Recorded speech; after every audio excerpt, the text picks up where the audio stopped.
This poem, If by Rudyard Kipling, is at least partially responsible for getting me into the discipline of English, making me become a writer and a professor. And I remember it was given to me in a book called 101 Famous Poems when I was a freshman by my teacher, Dr. Robert Holiday. Going back and asking my teacher, Dr. Robert Holiday, I said, well, tell me about this poem, If. And he kind of looked at me cross-eyed and he says, well, it's not really considered to be a good poem. Well, I was blown away by that. What do you mean it's not a good poem? And now I understand what he meant. It's if you look at it, it's just a long list of platitudes given from a father to a son. But we can all, as human beings, we can all learn from those platitudes, and I think they're wonderful. But as far as like really intense literary sort of flourishes, not a lot of illusions. I mean, I guess we can talk about form and meter and rhyme and things like that, but it's a pretty simple poem. It's a list, you know. It's not deeply literary in the sense that maybe a Ulysses would be, but nonetheless, we can learn a lot from this poem. So that's what I like to do, is just talk about the ideas in the poem. Some people have criticized this poem and said, "Hey, there's no way you can ever do all of these things." But I think it's about finding the sweet spot in life. It's not about being perfect. It's not about conquering all your demons. It's not about walking away unscathed. It's about finding that place in the middle. And I think as a human being, that's the hardest thing for me, and I think lots of other people, is to find the middle part. Don't go too far, and yet still live every day like it's your last. It's that question. How much do you want to work for what lifestyle? It's these kind of things. Where do you find the middle? Where is that sweet spot in life? And if you can find it, then I think life is good. So let's look at it. The first part, if you can keep your head when all about you are losing theirs and blaming it on you. There is a documentary, and it's called Stress, A Portrait of a Killer. And it's a National Geographic. I think every human being should watch this to understand what's going on inside the human mind and body. And it's almost a misnomer, the name of this documentary, because you think it's going to be a medical expose. It's not. It's something different. You have to watch it. There's not time in this short lecture to sum it all up. But to be as brief as I possibly can, I think this is it. You have to, in some way, figure out when all the world seems to be coming down on top of you and calamities of every time are ensuing and coming your way, you have to somehow be able to stand up straight and look at the people around you and just say, you know what? This too shall pass. This too shall pass. If you can trust yourself when all men doubt you, isn't that it right there? Don't you have to really have some self-confidence? Don't you really have to be able to trust yourself when everybody all around you, to quote George Orwell, he would be proud, I think, saying, everyone all around you is trying to tell you 2 plus 2 is 5.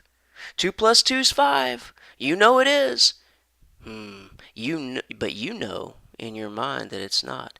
If you can trust yourself when the entire herd, the entire mass of humanity all around you is saying the world is flat, the sun revolves around the earth, and whatever else you want to add onto that list, when the majority is telling you one thing, but you know in your secret heart of hearts that it is otherwise. If you can trust that thing, then you're on your way, and you've taken your first step to greatness. And I think that's the true definition of courage, to trust yourself when all doubt you. But you have to listen to other people as well in line 4. You can't just listen to yourself. Then you're pompous. You don't want to be pompous. You don't want to be arrogant. You got to listen to other people. People will lie about you, but you can't deal in lies. You're going to be hated by somebody. And listen, I say this. If you're not if you don't upset somebody in your life, well, then maybe you're not doing it right. You're going to upset some people. Sometimes being in charge means upsetting people. Sometimes having a different opinion means upsetting people. But if you go through life and nobody's ever upset by you, you never make a single enemy, well, then I can't see that you really forged any kind of a trail. So I think you'll be hated by one or two people, but that's good because you know what? It's from the differences among us that we grow, not from the likenesses, not from the sameness. If you can dream and not make dreams your master, think and not make thoughts your aim. Yes, we've all known the dreamers of the world. You can take it too far, can't you? You can live your life in the clouds. You can say, "Oh, I'll be rich and famous one day," or "Oh, I'll do this or that," and or and then all of a sudden, one day you wake up and reality smacks you in the face. So you have to dream. That's what life's about, is dreaming. You got to have something to go after, right? But you can't let yourself get lost up in the clouds, like I say, because one day there'll be a big rude awakening. Maybe that's a criticism of romanticism there. Be a romantic, but not too much of one. If you can meet triumph and disaster and treat those two imposters just the same. I like that he calls them both imposters, because this is what I said. It's about finding that place in the middle, Aristotle's middle way, perhaps. And here we have these two imposters, triumph and disaster. Why are they imposters? Maybe because they're not the true natural state. Maybe the true natural state of life is somewhere in between. We live our lives teetering in the middle there somewhere, on this fulcrum balance, hopefully. And maybe we can find that place. But every day of your life is not a triumph. That's silly. And every day is not a total disaster either.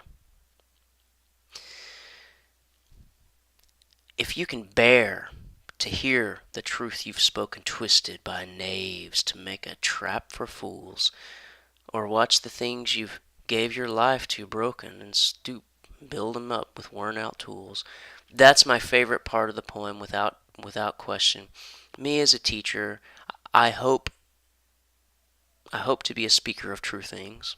I really try. I try not to stray too far into speculation or into faith-based things, into anything that is not right in front of me. Also, as a writer, I try to say true things. But people, they hear what they want to hear, and then they take what they hear and they filter it through their own worldview. And who can blame them? We all do that. So a lot of times, the things that you say go away from you, and it's almost like releasing them to the world, and then now the reader owns those things, or the hearer or the student owns those things. And then sometimes those things get twisted and come back in a different way. And you think, no, that wasn't it at all. But nonetheless, something has happened, and you just have to say, people learn from each other no matter what. And then say, watch the things you gave your life to broken and stoop and build them up with worn out tools. It's like we have to. Oh, I know you've seen Fight Club. I know you have. Don't lie. It's what does Tyler Durden say? In order to understand anything, you have to lose everything first. This is kind of it. I like that saying. I like it. Hey, how you ever gonna appreciate what you have unless you've lost it all? So when I was in the military and I would go away for long periods of time, I was in Kuwait, I was in Colombia. I can tell you, some of those times were really, really miserable. But when I got back, I had a new lease on life. The world was beautiful. The birds sang. The sun shined just for me. Everything I owned felt new and fresh and crisp and clean. And that's what I think he's saying here is you gotta you gotta allow yourself to lose everything at one point. Also, many of us love things that kind of go away. I like literature, but it gets harder and harder every year to teach poetry because there's too many competing interests. Too many competing interests. We have Facebook now rather than poetry. So if you can see those things that you really devoted your life to taken and degraded, and yet you still work as hard as you can in them, that too, I think, is the definition of courage. Stick with what you love. Follow your bliss. Follow your bliss. If you can make one heap of all your winnings and risk it on one turn of pitch and toss, that's like losing everything, and lose and start again at your beginnings and never breathe a word of your loss. See that? Again, it's like losing everything. You have to get to the bottom before you can understand. And I always say perspective is the great teacher. Perspective. You ever known someone profoundly depressed? Maybe it's chemical. Maybe it's chemical. Maybe there is no hope except medicine. I don't know. I'm not a doctor. But at least in a few of those cases, would you agree with me? In at least a few of those cases, if you could just take that person and put them through a really, really rough period of time off in a land like Haiti, eating dirt cookies, trying to survive every day after an earthquake, digging people out, living in a tent, and then hurricanes coming after that, put them in that situation for a while, and then bring them back, and then bring them back, and give them that perspective. Give them perspective of what their life is like. Do you think they would change? That's my question. There is this idea that we want to live on past our physical life. And I see that in these next lines. Whether you're a writer, whether you're a parent, whether you are an artist, whatever you do in life, you kind of want it to last. Maybe you're an inventor. I don't know.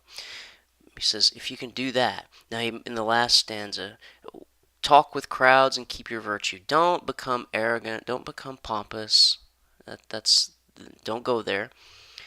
You can, if you can walk with kings and still be a common person. If neither foes nor loving friends can hurt you. So you carry your self-worth within yourself, not outside of yourself. If all men count with you but none too much. If you can fill the unforgiving minute with 60 seconds worth of distance run. This is the classic Carpe Diem message. Live every day like it's your last. Go out there and kick some ass. Excuse my expression. But really, what are you going to do? Lay in bed? What are you going to do? Watch TV? You got to get out there and do something. You got to really, whatever it is that you want to do, you got to get out there and do it. And that seize the day. Fill every second with something worthwhile, even if even if it is playing Xbox, but never idle. If you can do these things, Kipling tells us, the persona father of the poem tells us, then the earth and everything that's in it is yours, and which is more, you'll be a man, my son. And I take that. You can be a human, a woman, whatever. That we're all here in this thing together, and though our experiences may be the same, but different, maybe different, all of these things are applicable in everybody's lives. Now, can you be perfect at all of them? No. But can you bring this thing out every now and then, this poem, and look at it and say, hey, how am I doing here? Heck yeah, you can. So, is it a very literary poem like some others we've read? Is it I wandered lonely as a cloud? No. But for a young man, at least for me when I was a young man, I read this and it impacted my life and it's still with me today. So, what could be more powerful than that? So, is it a good poem? Yes.